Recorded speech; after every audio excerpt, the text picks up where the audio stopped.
പാഠം 606. രണ്ടുപേരും തോൽക്കുന്ന പന്തയങ്ങൾ.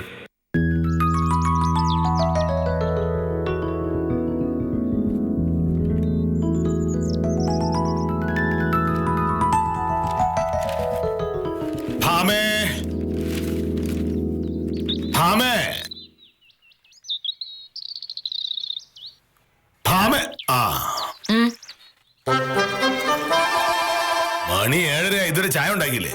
ഇല്ല. എന്താ? മോഹനേട്ടൻ ലോകത്തിലെ ഏറ്റവും കൂടുതൽ ഓർമ്മശക്തിയുള്ള ആളല്ലേ? ഇന്നലെ പറഞ്ഞ ഇത്ര പെട്ടെന്ന് മറന്നുപോയോ? പറഞ്ഞു. ഇന്നലെ വൈകിട്ട് മോഹനേട്ടൻ ആഫീസിൽ നിന്ന് വന്നപ്പോ നമ്മൾ തമ്മിലൊരു സംസാരം ഉണ്ടായിരുന്നു. ആ സംസാരത്തിന്റെ ഭാഗമായി ഞാൻ ഇന്ന് അടുക്കള കയറിയിട്ടില്ല.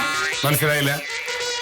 മോഹനേട്ടാ, ഓരോ പ്രാവശ്യവും മോഹനേട്ടന് ഓരോരോ പ്രശ്നങ്ങൾ ഉണ്ടാക്കും. എല്ലാ പ്രാവശ്യവും ഞാനൊക്കെ അങ്ങ് ക്ഷമിച്ച് പ്രശ്നങ്ങളെല്ലാം തീർക്കും. ആ പരിപാടി ഇന്നലത്തോടെ ഞാൻ നിർത്തി. ഇന്നു മുതൽ സത്യഭാമ കഠിനമായ സമരത്തിലാണ്. ഈ സമരത്തിൽ ഒത്തുതീർപ്പ് എന്നൊരു പ്രശ്നം ഉദിക്കുന്നതേ ഇല്ല. വെറുതെ ഇനി ഈ കാര്യത്തിന്റെ പേരിൽ ഇവിടെ ഇരുന്ന് ഭാമേ ഭാമേ എന്ന് ഒച്ച വെച്ച് വിളിക്കണ്ട. വേലക്കാരുടെ ജോലി ഞാൻ ഇന്നലെ അങ്ങ് ഉപേക്ഷിച്ചു. ഈ വീട്ടിലെ ഒരു പണിയും ഇനി ഞാൻ ചെയ്യില്ല. ഇവളൊന്നും വലിയ ഗൗരവത്തിലാണല്ലോ.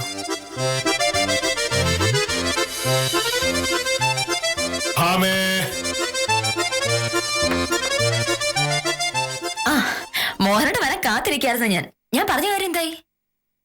ഏത് കാര്യം? രാവിലെ മോഹനോട് പോകാൻ നേരത്തെ ഞാൻ എന്താ പറഞ്ഞത്? നീ ഒരുപാട് കാര്യങ്ങൾ പറഞ്ഞു. അതിലെ പുറത്ത് വയ്ക്കാൻ പറ്റുമോ? എന്തെങ്കിലും വാങ്ങുന്ന കാര്യം പറഞ്ഞിരുന്നോ ഞാൻ? പഞ്ചസാര വാങ്ങുന്ന കാര്യം ഞാനത് മറന്നുപോയി. സാരമില്ല, മാധവൻ കൂടി വിളിച്ച് പറഞ്ഞാൽ അയാൾ കൊണ്ടുവന്നോളൂ. മോഹനേട്ടാ, ഒരുപാട് ആളെ കളിയൊക്കെ നിൽക്കല്ലേ. അടുക്കളയിലേക്ക് ഒരു ഗ്രൈൻഡർ വാങ്ങുന്ന കാര്യം ഞാൻ പറഞ്ഞിരുന്നു. അതിന്റെ കാര്യമാണ് ഞാൻ ചോദിച്ചത്. അത് നമുക്കൊരു ഗ്രൈൻഡറിന്റെ ആവശ്യമില്ലെന്ന് രാവിലെ ഞാനും പറഞ്ഞല്ലോ. ആവശ്യമുണ്ടോ ഇല്ലയോ എന്ന് തീരുമാനിക്കുന്നത് അടുക്കളയിൽ പെരുമാറുന്ന ഞാനല്ലേ? മോഹനേട്ടനാണ് ആ ഭാഗത്തേക്ക് വരാറ് പോലുമില്ല. എന്നും അരിയാട്ടെ എന്നെ കൊണ്ട് വയ്യ. മോഹനേട്ടാ, ഒരു ഗ്രൈൻഡർ വാങ്ങിയേ പറ്റൂ. രണ്ടു പേർ മാത്രം താമസിക്കുന്ന ഒരു വീട്ടിൽ ഒരു ഗ്രൈൻഡറിന്റെ ആവശ്യം ഇല്ല. അങ്ങനെ ഓരോ ധൂർത്തിന്റെ പേരിൽ കളയാൻ എന്റെ കയ്യിൽ കാശും ഇല്ല. നീ ഹോട്ടൽ തുടങ്ങുമ്പോ ഒരു ഗ്രൈൻഡർ വാങ്ങിത്തരാം. ശരി, അതാണ് അപ്പൊ മോഹനേട്ടന്റെ തീരുമാനം. എന്റെ ന്യായമായ ഒരു ആവശ്യം അംഗീകരിച്ചു തരാൻ മോഹനേട്ടൻ തയ്യാറല്ലെങ്കിൽ നാളെ മുതലേ അടുക്കള കയറാൻ ഞാനും തയ്യാറല്ല. വല്ലതും തയ്ക്കണോ തോന്നുമ്പോ ഒരു ഹോട്ടൽ തുടങ്ങിയാൽ മതി.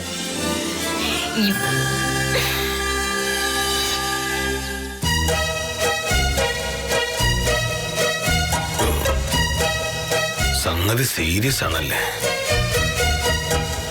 മോഹനേശ്വര കളി എന്താവും നോക്കാം.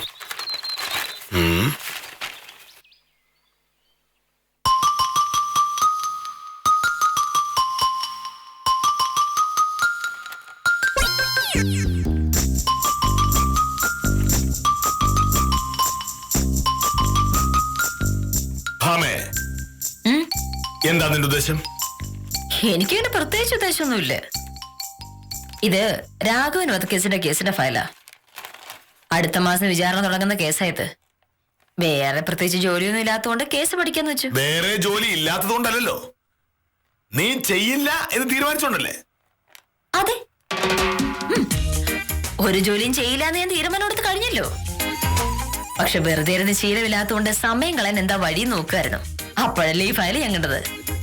അങ്ങനെ ഒരു ജോലിയും ചെയ്യാതെ എത്ര ദിവസം ഇങ്ങനെ മുന്നോട്ട് പോകും? എത്ര നാൾ വേണമെങ്കിലും. പിന്നെ ഒരു ജോലിയും ചെയ്യില്ലെന്നൊന്നും പറയാൻ പറ്റില്ല കേട്ടോ. എന്റെ ഡ്രസ്സ് കഴുകിയിടും, തേക്കും.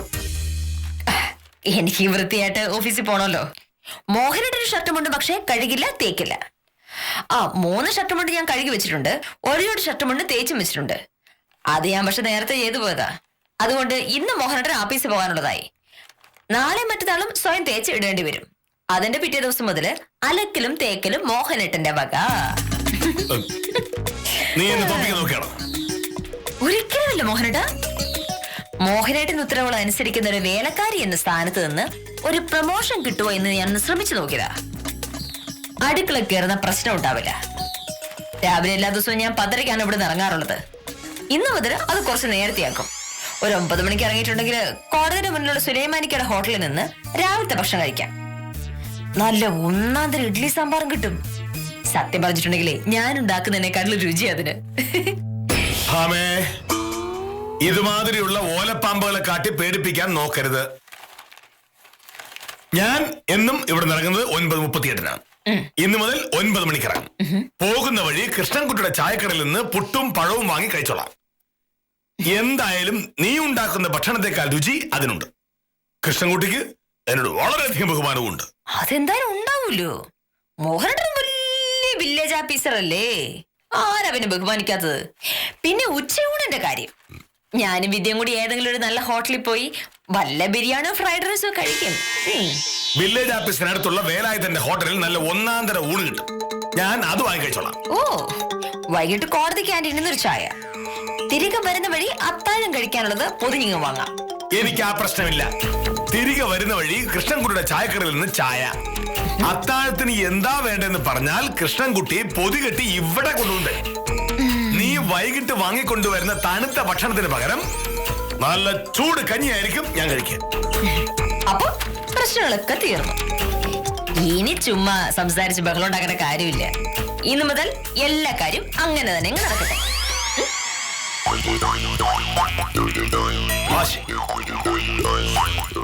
നീ എത്ര ദിവസം പുറത്തുനിന്ന് കഴിക്കുന്നത് എനിക്കൊന്ന് കാണണം.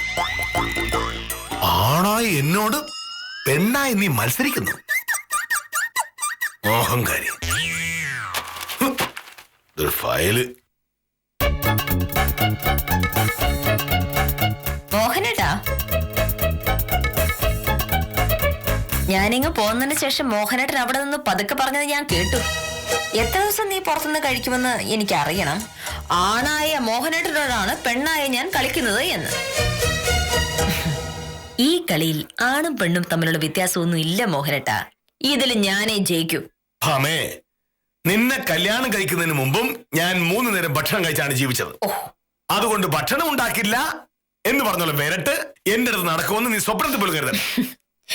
ഇത് വരട്ടെന്ന് ആരാണ് സാറേ പറഞ്ഞത്? കഴിഞ്ഞ 4-5 കൊല്ലമായി ഞാൻ ഈ വീട്ടില് ഒരു വേലക്കാരിയെ പോലെ ജോലി ചെയ്തുകൊണ്ടിരിക്കുക. മോഹനേട്ടന് തുണി അലക്കി തരുന്നു, ഭക്ഷണം ഉണ്ടാക്കി തരുന്നു. എപ്പോഴെങ്കിലും എന്റെ കഷ്ടപ്പാടുകൾ മനസ്സിലാക്കി മോഹനേട്ടൻ എന്നോടൊരു അല്പം സ്നേഹമുണ്ടാകും എന്നുള്ളതായിരുന്നു എന്റെ പ്രതീക്ഷ. ആ പ്രതീക്ഷ പൂർണ്ണമായും അസ്ഥാനത്തായ സാഹചര്യത്തിൽ ഭക്ഷണം ഉണ്ടാക്കി തന്നുള്ള ആ സ്നേഹപ്രകടനം ഞാനെങ്ങ് വേണ്ടാന്ന് വെച്ചു. അത്രയുള്ള കാര്യം. നിന്നെ കല്യാണം ആലോചിച്ചപ്പോ തന്നെ വിവരമുള്ള പലരും എന്നോട് പറഞ്ഞതാ, ആള് വക്കീലാണ്, അഹങ്കാരിയായിരിക്കും, ഈ കല്യാണം വേണ്ട എന്ന്. ഞാനത് കേട്ടില്ല. അന്ന് അവരൊക്കെ പറഞ്ഞത് കേൾക്കാത്തതിന്റെ ഫലമാണ് ഞാനിപ്പോ അനുഭവിച്ചുകൊണ്ടിരിക്കുന്നത്. എന്റെ കാര്യം നേരെ തിരിച്ച മോഹനേട്ടാ. മോഹനേട്ടനെ ആദ്യം കണ്ടപ്പോ തന്നെ എനിക്ക് മനസ്സിലായതാണ് മോഹനേട്ടൻ ഒരു സ്നേഹവും ഇല്ലാത്ത ഒരാളായിരിക്കും. പക്ഷെ എന്റെ അച്ഛൻ പറഞ്ഞു, ഒരു സർക്കാർ ഉദ്യോഗസ്ഥനല്ലേ ഭാമേ, കള്ളു കുടിക്കാത്ത ആളല്ലേ, അത് മതി. എന്റെ അച്ഛൻ എനിക്ക് ചെയ്ത ഏറ്റവും വലിയ ദ്രോഹമായിരുന്നത്. കള്ളു കുടിക്കാതിരിക്കുന്നുള്ള ഒറ്റ കാരണം കൊണ്ട് ആരെങ്കിലും യോഗ്യമാരാവോ? എത്ര കള്ളുകുടിയായാലും ഒരിത്തിരി സ്നേഹമുള്ള ആളായിരിക്കണം ഭർത്താവെന്നേ സാധാരണ ഉടനകൾക്ക് കരുതൂ. അത്രയ്ക്ക് ബുദ്ധിമുട്ടാണെങ്കിലേ നീ വേണമെങ്കിൽ മാറി താമസിച്ചോ. എന്റെ വീട്ടിൽ ഞാൻ പറയുന്നത് നടക്കും. മാറി താമസിക്കുന്നതിനെ പറ്റി ഞാൻ ആലോചിക്കുന്നുണ്ട്. പക്ഷേ അത് വെറും താമസ മാറ്റൽ മാത്രമായിരിക്കില്ല മോഹനേട്ടാ. ഞാൻ ഡൈവോഴ്സിന് കേസ് കൊടുക്കും.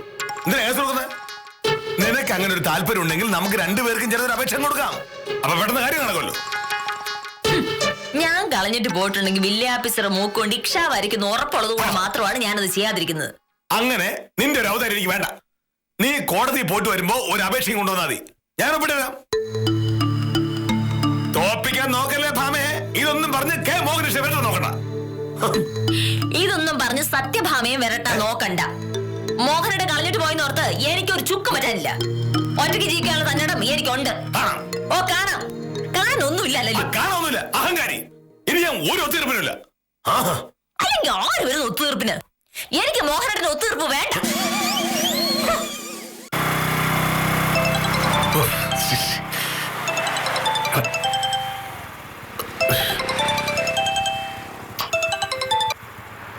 അതെ, ഉത്തമനാണ്. അയ്യോ ഉൽപ്പലാക്ഷൻ ചേട്ടാ, ഞാൻ ഇന്ന് കുറച്ച് തിരക്കിലാണ്. എനിക്ക് എറണാകുളം വരെ ഒന്ന് പോകണം. 10 മണിക്ക് പോയിട്ട് വൈകിട്ട് 5 മണിക്ക് എത്തൂ. ഒരു അത്യാവശ്യ കാര്യം.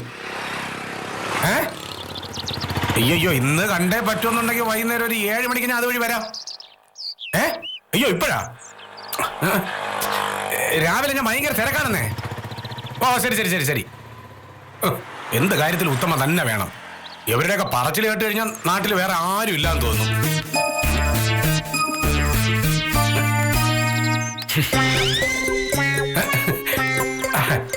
നമസ്കാരം സാർ. സാറേ സാറേ സാറേ നമസ്കാരം. ഉത്തമനാണ്. എന്താണ് സാറേ നേരത്തെ? അഹങ്കാരികളായ ഭാര്യമാരുള്ള ഭർത്താക്കന്മാർക്ക് ചിലപ്പോ ഇതുപോലെ നേരത്തെ ഇറങ്ങി പോയിട്ട് വരും. സാറേ രാവിലെ വക്കീലുമായിട്ട് ഉണക്കുണ്ടാക്കിയ ലക്ഷണം ഉണ്ടല്ലോ. എന്താണ് പ്രശ്നം? ഉത്തമ, 2 പേർ മാത്രമുള്ള ഒരു വീട്, അവിടെ ഒരു ഗ്രൈൻഡറിന്റെ ആവശ്യമില്ല എന്ന് ഞാൻ പറഞ്ഞതുകൊണ്ട് ഭാമ എനിക്ക് ചായ പോലും ഉണ്ടാക്കി തന്നിട്ടില്ല. ചായ ഉണ്ടാക്കി തന്നില്ലേ? ഇല്ലെന്നേ. എന്തായാലും അതിന്റെ പേരിൽ മോഹനകൃഷ്ണനെ തോപ്പിക്കാൻ പറ്റില്ലല്ലോ. അവളുണ്ടാക്കിയ ചായ എനിക്ക് വേണ്ട എന്ന് ഞാൻ പറഞ്ഞു. വക്കീൽ രാവിലെ തന്നെ വിളിച്ചായിരുന്നു സാറേ. ഏതോ ഒരു ഫയല് വിദ്യാലക്ഷ്മി വക്കീലിന്റെ കയ്യിൽ കൊണ്ട് കൊടുക്കണമെന്നും പറഞ്ഞു. ഞാനാണെങ്കിൽ ഇന്ന് ഭയങ്കര തിരക്കിലാണ്. ഒരു 11 മണിക്ക് എറണാകുളത്ത് പോവേം വേണം. പിന്നെ വക്കീൽ ഒരു കാര്യം പറയുമ്പോ അത് പറ്റില്ല എന്ന് പറയാനും പറ്റൂലല്ലോ. 10:30 വീട്ടിൽ ചെല്ലാന്ന് ഞാൻ പറഞ്ഞിട്ടുണ്ട്. അതൊക്കെ ഉത്തമന്റെ കാര്യം. ഇന്നു മുതൽ ഞാൻ കൃഷ്ണൻകുട്ടിയുടെ ചായക്കടനാണ് കാപ്പി കുടിക്കാൻ പോകുന്നത്. ഭാമയുടെ സഹായമില്ലാതെ ജീവിക്കാൻ പറ്റുമോ എന്ന് നോക്കണമല്ലോ. അയ്യോ സാറേ, അപ്പൊ സാറ് വിവരവും തുറന്നില്ലേ? എന്ത്? ഇന്ന് സംസ്ഥാന വ്യാപകമായി ഹോട്ടലുകാർ പണിമുടക്കുകയാണ്. കൃഷ്ണൻകുട്ടിയുടെ ചായക്കട അടക്കം ഒരൊറ്റ എണ്ണം പോലും തുറന്നിട്ടില്ല. പഞ്ചായത്ത് ഓഫീസിന് മുമ്പില് സുകുമാരന്റെ പെട്ടിക്കടയിൽ ചായ കച്ചവടം ഉണ്ടായിരുന്നല്ലോ. ഇന്ന് അത് പോലും ഇല്ല. ഭയങ്കര സമരാ. സാറേ ഇന്ന് വഴക്കുണ്ടാക്കാതിരിക്കുന്നതാണ് സാറിന്റെ തടിക്ക് നല്ലത്. ഒരു ദിവസം മുഴുവൻ പട്ടിണി ഇറക്കേണ്ടി വരും. എന്നാ പിന്നെ ഞാൻ പോട്ടെ സാറേ. എറണാകുളത്ത് പോകണം. അതാണ് ഇത്ര തിരക്ക്. ഇനി ഇത്ര മണിയുണ്ടോ? കുഴപ്പമായോ?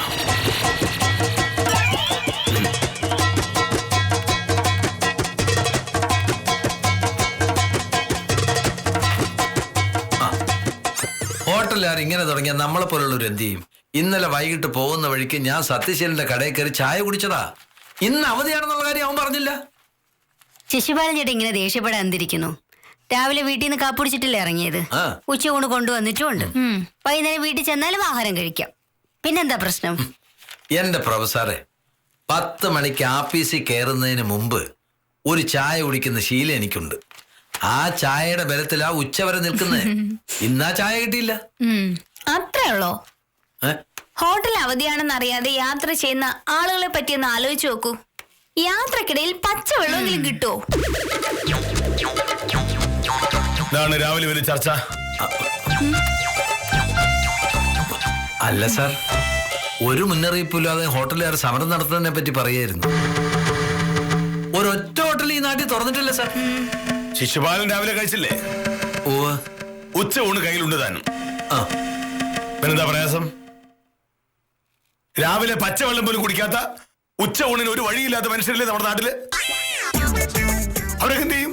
ഞാൻ അതേപറ്റിയാ സാർ പറഞ്ഞോണ്ടിരുന്നേ. നമ്മളൊക്കെ ഭാഗ്യം കൊണ്ട് രക്ഷപ്പെട്ടു. രക്ഷപ്പെട്ടല്ലോ. രക്ഷപ്പെട്ട സ്ഥിതിക്ക് ഇനി ആ കഥ പറഞ്ഞോണ്ടിരിക്കാതെ ജോലി ചെയ്യാൻ നോക്ക്.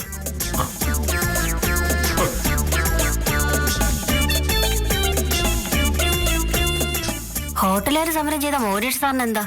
പുറത്തുനിന്ന് ഒരു ചായ പോലും കുടിക്കാത്ത കക്ഷിയായിരുന്നു. ടൗണിൽ മൃഗാശുപത്രിയുടെ പിറകിൽ ഒരു ചെറിയ റോഡുണ്ട്. അവിടെ ഒരു തട്ടുകടയുണ്ട്.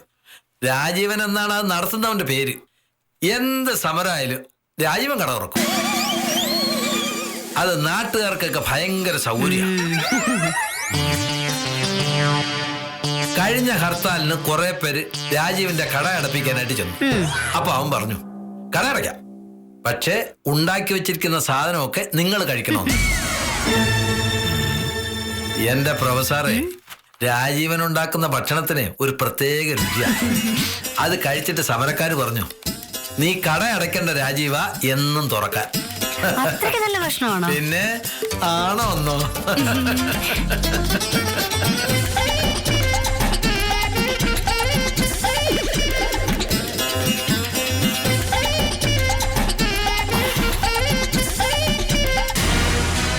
അപ്പൊ രാജീവന്റെ ഹോട്ടൽ തുറന്നിട്ടുണ്ടാവും. താലൂക്ക് ഓഫീസിൽ പോവുകയാണെന്ന് പറഞ്ഞ് ഇവിടെ നിറങ്ങാം.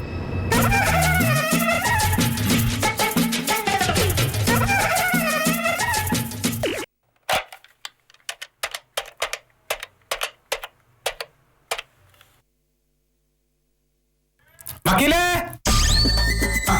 വന്നോ?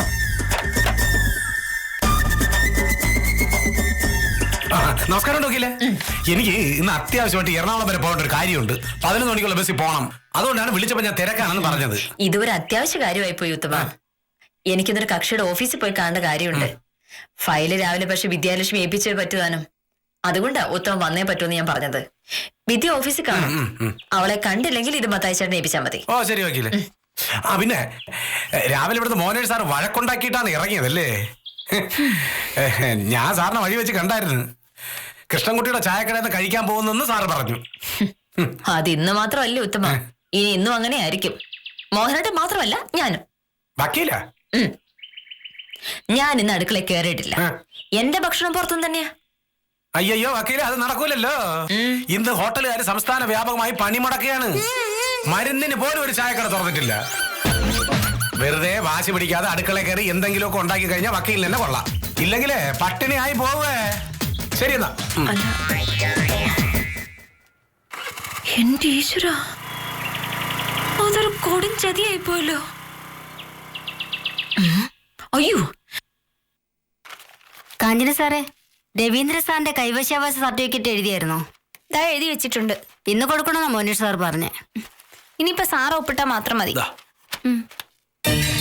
ശിശുപാല, സാർ, ഞാനൊന്ന് താലൂക്ക് ഓഫീസർ പോവാ. തിരിച്ചു വരുമ്പോ 2:31 ഇന്നെന്താ സാർ താലൂക്ക് ഓഫീസില്? നാളെ ചെല്ലാനല്ലേ തഹസിൽദാർ പറഞ്ഞേ? അതെ, പക്ഷേ കുറച്ചു മുമ്പ് തഹസിൽദാരനെ വിളിച്ചിരുന്നു. ഇന്ന് എന്നെ ചെല്ലാൻ പറഞ്ഞു. സാർ ഊണ് കഴിച്ചില്ലല്ലോ? ഊണ് കഴിച്ചില്ല. പക്ഷേ ഊണ് കഴിക്കുന്നതിനേക്കാൾ പ്രധാനമാണല്ലോ താലൂക്ക് ഓഫീസിൽ പോവുക എന്നുള്ളത്. ഒരു സർക്കാർ ഉദ്യോഗസ്ഥനെ സംബന്ധിച്ചിടത്തോളം ജോലിയാണ് ഏറ്റവും പ്രധാനം. ഞാൻ ഇറങ്ങുന്നു. ഇത് ഇങ്ങനെ ഒരു ജന്മം. ജോലി തലയ്ക്ക് പിടിച്ച പിന്നെ ഭക്ഷണവും വേണ്ട, വെള്ളവും വേണ്ട. സമയത്ത് ഭക്ഷണം കഴിച്ചില്ലെങ്കിൽ പിന്നെ എന്തിനാണാവോ ജോലി ചെയ്യുന്നത്?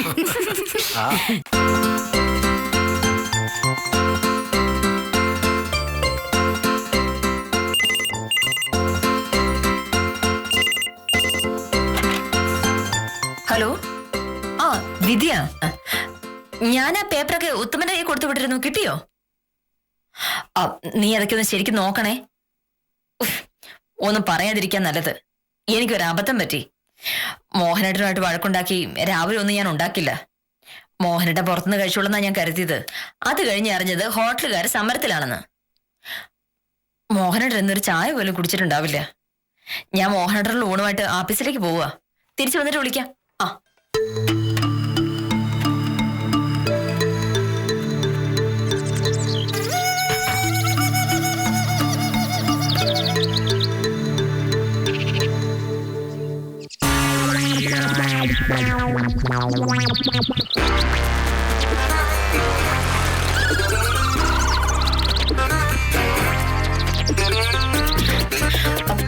മോഹനേട്ടൻ എന്താ ഈ നേരത്ത്? നീ ഇതെവിടെ പോവുക? ഞാൻ ഓഫീസിലേക്ക് വരുമായിരുന്നു. മോഹനേട്ടൻ ഉച്ചയ്ക്ക് കഴിക്കാനുള്ളതാ ഇത്.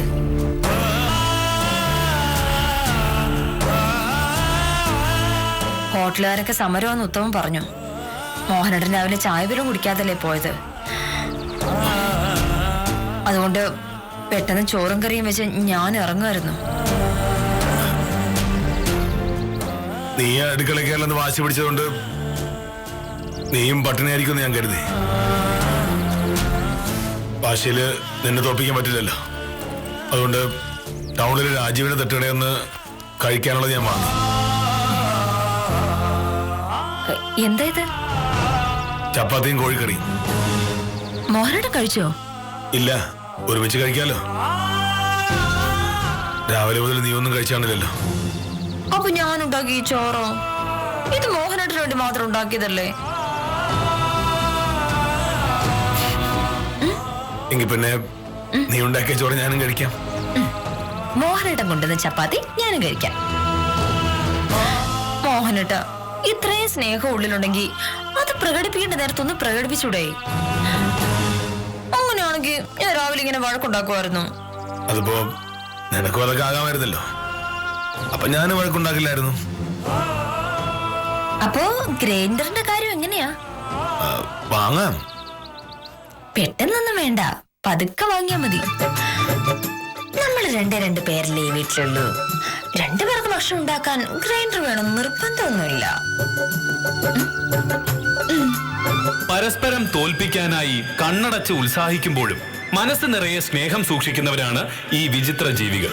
സ്നേഹമുള്ളിടത്ത് മത്സരത്തിന് ആവേശം കുറയുമെന്നും തോറ്റുകൊടുക്കാൻ പോലും മത്സരത്തിൽ പങ്കെടുക്കുന്നവർ തയ്യാറാവുമെന്നുമുള്ള ഓർമ്മപ്പെടുത്തലോടെ ഇന്നത്തേക്ക് വിടാം.